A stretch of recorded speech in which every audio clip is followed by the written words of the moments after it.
मुसलमानों जरा होश के नाखुन लो कि आज दाढ़ी रखने में डर लगता है, टोपी पहनने में डर लगता है, जमीन तड़पती है, वक्त नमाज का हो जाए तो खुदा की जमीन पर सजदा करने में भी डर लगता है। ये कानून को जब पूरे तौर पर अमली जामा पहना दिया जाएगा, न जाने कितने मस्जिदों में ताले लगेंगे, न जाने कितनी खानकाहों को वीरान किया जाएगा। जिंदगी में तो चैन से हम नहीं जी पाते, लेकिन कब्रिस्तानों में भी हमको चैन से सोने नहीं दिया जाएगा। चूंकि ये काला कानून बनाकर मोदी आपने इक्वलिटी बिफोर लॉ का जनाजा निकाल दिया है। आपने मजहबी आजादी पर तसल्लुत कायम कर दिया है। आपने मुसलमानों के मजहबी हक को छीनने की कोशिश की है। यकीन जानिए मुसलमानों, 6 दिसंबर की तारीख तुम्हें रुलाती है। बाबरी मस्जिद के टूटती हुई ईंटों के गर्दो गुबार तुम्हारे सामने में होते हैं, लेकिन जानते हो ये काला कानून जो वक्फ दरअसल एक इबादत है, एक मजहबी अमल है। वो तमाम तर मजहबी शनाख्त रखने वाले इदारे, मस्जिद हो, दीनी मदारिस हो, मकबरे हो, इमाम बारे हो, खानकाहें हो, मुसाफिर खाने हो, कब्रिस्तान हो, उसे लिखा जाए तब भी, न लिखा जाए तब भी वक्फ की इमलाक है।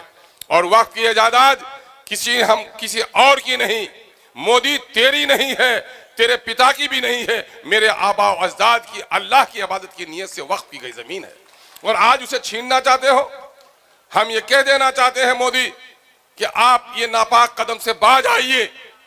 अगर ये काला कानून जो नाफिजुल अमल हो गया है 8वीं तारीख से, मुसलमानों जरा होश के नाखुन लो कि आज दाढ़ी रखने में डर लगता है, टोपी पहनने में डर लगता है, जमीन तड़पती है, वक्त नमाज का हो जाए तो खुदा की जमीन पर सजदा करने में भी डर लगता है। ये कानून को जब पूरे तौर पर अमली जामा पहना दिया जाएगा, न जाने कितने मस्जिदों में ताले लगेंगे, न जाने कितनी खानकाहों को वीरान किया जाएगा। जिंदगी में तो चैन से हम नहीं जी पाते, लेकिन कब्रिस्तानों में भी हमको चैन से सोने नहीं दिया जाएगा। आप जानते हो नौजवानों, इस वक्त की अहमियत क्या है। अभी हजरत अमीर शरीयत ने एक जगह कहा कि गौर करो मुसलमानों, मुमकिन है जिंदगी में तुम्हें अपनी जमीन न मिली, तुम किराए के घर में जिंदगी काट सकते हो, लेकिन मरने के बाद तो 6 फीट जमीन तुमको चाहिए। आज यूरोप में जहां पर वक्फ नहीं है, वहां मुसलमानों को कब्र की जमीन 10-10, 15-15, 20-20 लाख पे खर्च करनी पड़ रही है। अगर वक्त की जायदाद न होगी तो गरीबों की लाशें सड़ जाएंगी और नजरें आतिश कर दी जाएंगी और उनको जमीन दफन करने के लिए नहीं लगा। ये कब्रिस्तान जो दायमी सुकून की जगह है, ये वक्त की मीरास के नतीजे में। इसलिए ऐलान करो कि मोदी कान खोल कर सुन लीजिए, मछली तो पानी के बगैर मुमकिन है जिंदा रह सकती है, लेकिन मुसलमान शरीयत के बगैर जिंदा नहीं रह सकता है। हम सब कुछ बर्दाश्त कर सकते हैं, लेकिन अपनी शरीयत पर हमला बर्दाश्त नहीं कर सकते हैं। यह मत कहना कि सिर्फ हम अपनी शरीयत के पहरेदार हैं, बल्कि हमारी शरीयत यह भी कहती है कि मस्जिद को कोई तोड़े तो गर्दन कटाना अगर शहादत है, तो मंदिर के कलश को भी अगर कोई तोड़े तो मंदिर को बचाते हुए मर जाना भी शहादत है। हम सब के लिए बराबर जीते हैं। हम अदल और इंसाफ को कायम करना चाहते हैं। इसी अदल के कयाम का नाम बैरिस्टर सऊदी अवैसी है। इसी अदल के कयाम का नाम मजलिस इत्तेहादुल मुस्लिमीन है। आज मजलिस इत्तेहादुल मुस्लिमीन जो बिहार में आई है, हम लोग जब सीमांचल में लड़ रहे थे, मेरे गैर मुस्लिम भाइयों को कहा जाता था ये पार्टी आएगी तो ऐसा कर देगी, वैसा कर देगी। है कोई माई का लाल जो बता दे मजलिस इत्तेहादुल मुस्लिमीन ने कभी हिंदू और मुसलमानों में फितना पैदा करने का काम किया है? ए मोदी, फितना पैदा करना तेरी आदत है। लोगों के बहते हुए खून से तुझे खुशी होती है। तेरे लोग हैं जो बिल्किस के जानियों के गले पे माले डाल रहे हैं। जब मुसलमान का बच्चा दबता है तो तुम्हारी जबान निकलती है कि कुत्ते का बच्चा भी दब जाता है तो अफसोस होता है। हम ये कभी नहीं कह सकते। हम तो कहते हैं कि राम जी के घर में मैं पैदा होता तो कल्लू राम मेरा भी नाम हो सकता था। मैंने कोई दरखास्त नहीं दी कि मुसलमानों के घर में पैदा हूं। अगर अल्लाह ने मुझे एक बेहतर जगह पे पैदा किया है तो मैं दलित भाइयों की लड़ाई लड़ता हूं। आज हम लोग ऑफिस में हर दूसरे तीसरे दिन रंजीत राणा के साथ बैठते हैं और एक ही साथ दस्तरखान में बैठ के खाते हैं। न राजपूत का बेटा मुसलमान हो जाता है, न मुसलमान के बेटे का ईमान गायब होता है, क्योंकि हमारा यकीन यही है एक ही ईश्वर के सब इंसान हैं। यही नहीं, कोई दलित का बच्चा है तो आओ मेरे साथ खाओ, झूठा पानी पियो, बैरिस्टर सऊदी भी पिएगा, मैं भी पीऊंगा, मेरा ईमान नहीं जाएगा। खुदा की कसम ए मेरे गैर मुस्लिम भाइयों, शायद आप में से कुछ लोग हमें नहीं पहचानते, खुदा की कसम मैं तुझे पहचानता हूं, तुम कोई और नहीं हो, तुम्हारा मजहबी अमल कुछ हो सकता है, खुदा की कसम तुम उसी माँ की औलाद हो जिसकी औलाद हम है। इसलिए इस पैगाम को लेकर के हम उठे, इस पैगाम को लेकर हम लड़ाई लड़ रहे हैं। और यही वजह है कि बिहार की जालिम ताकतें, जिन लोगों ने अपने आप को सेकुलर कहा, उन्होंने गरीबों का शोषण और दोहन किया, जाति के नाम पर लोगों को लड़ाया, कमजोर जात की बात उठाकर गद्दी तो हासिल कर ली, लेकिन कमजोर तबकात को उसे इंसाफ नहीं दिया।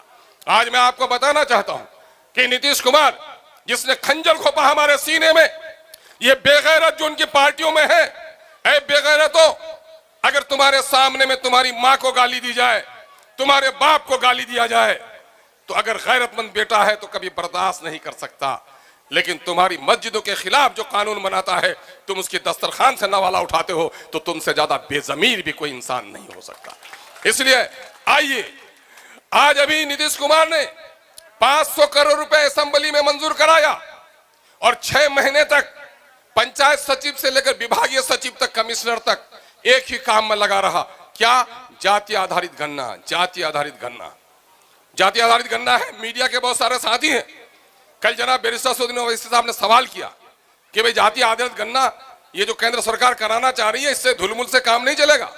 बिहार में गणना कराया तो उसने कहा कि हाँ बिहार में तो नीतीश जी ने कराया। कहा कि आपके पास कॉपी है? अखबार वाले के पास कोई जवाब नहीं था। यह भी है कोई मीडिया का शख्स जो बता सके कि उनके पास बिहार में जो जाति आधारित गणना हुई है उसकी कोई कॉपी है? आज तक सरकार ने उसे वेबसाइट पर नहीं डाला, आज तक पब्लिक नहीं किया, चौड़ाकर मजबूरी में सिर्फ एमएलए और एमएलसी को दे दिया और बाहर कभी नहीं किया। और मैं बड़े दावे के साथ कहता हूं, जो दलितों की बात करती है, शोषितों की बात करती है, सेकुलर की बात करती है, कोई पार्टी इस पर बहस नहीं कर सकी।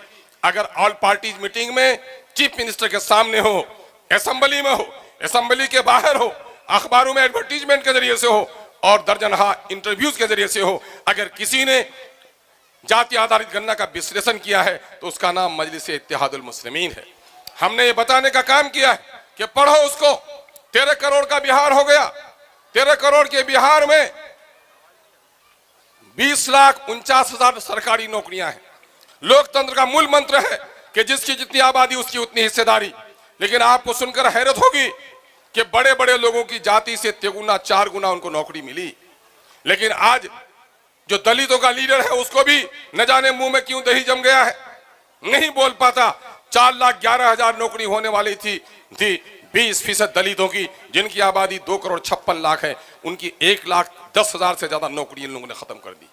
मुसलमानों की नौकरी 3,68,000 होनी थी, जिसकी वजह से 18% मुसलमान जो 2,31,00,000 इनकी आबादी है, उनको मात्र 1,63,000 नौकरी देकर 1,95,000 नौकरी से महरूम रखा। ये जो जुल्म है और नाइंसाफी है, इसी नाइंसाफी के खिलाफ पार्लियामेंट में जनाब बैरिस्टर सौदीन ओवैसी साहब और उसके कदम ब कदम हम असेंबली में कोशिश कर रहे हैं। बड़ी मेहरबानी होगी कि अगर आपने इस इलाके से जनाब भाई रंजीत राणा साहब के बाजू को मजबूत किया, यकीन जानिए कि बत्तख और गांधी दोनों मिलकर हिंदुस्तान के जालिमों के खिलाफ लड़ेगा।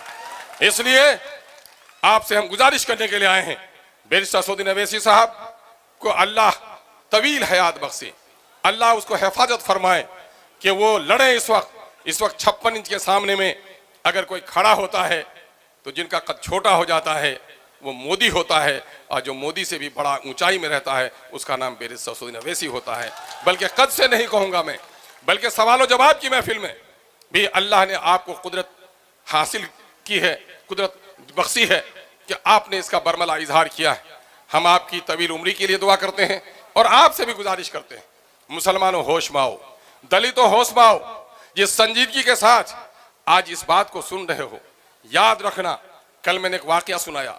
मेरे यहाँ सैलाब आया 2017 में और इत्तेफाक से मेरे गांव के करीब का एक लड़का बह गया, साइकिल बह गई उसकी, और वो जब तैर के न निकल सका तो एक दरख्त में अटक गया।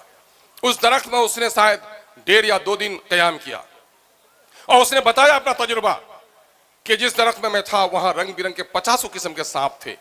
हर सांप सहमा हुआ था, कोई किसी को डस नहीं रहा था। ये हत्ता के मैं भी सहमा हुआ था, मुझे भी किसी सांप ने नुकसान नहीं पहुंचाया। ऐ मुसलमानों, दलितों, हिंदुस्तानियों, अगर दरिंदा भी खौफ के आलम में मुत्तहिद हो सकता है तो इस वक्त मोदी की सरकार जो दरिंदगी कर रही है, उस वक्त भी अगर मुत्तहिद नहीं हो सके तो फिर मुत्तहिद हो तो बदल सकते हो निज़ाम आलम को, मुंतशिर हो तो फिर मड़ो शोर मचाते क्यों हो।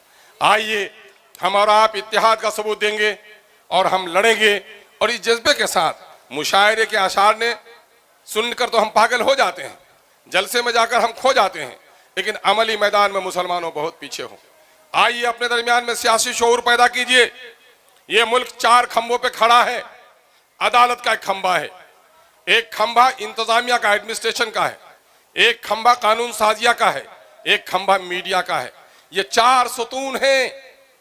आप अदालत में आपका कोई मकाम नहीं है, नौकरशाही में आपकी कोई हैसियत नहीं है, अपने वोटों से सिर्फ एक अच्छा नुमाइंदा चुन सकते हो। मीडिया में भी आपका हश्र खराब है। अगर इस एक रास्ते को भी आपने सही इस्तेमाल नहीं किया, जात पात पर अगर तकसीम कर दिया, आज जो वक्फ का काला कानून आया है, क्या सिर्फ देवबंदियों के लिए आया है? क्या बरेलियों के लिए आया है? क्या सिर्फ हनफियों के लिए आया है? इस मसलक ने मसलक अमल के लिए आया था, मसलक नफरत फैलाने के लिए नहीं आया था। दीन के नाम पर, इंसाफ के नाम पर, इस मुल्क के आईन के नाम पर हमको और आपको मुत्तहिद होना पड़ेगा।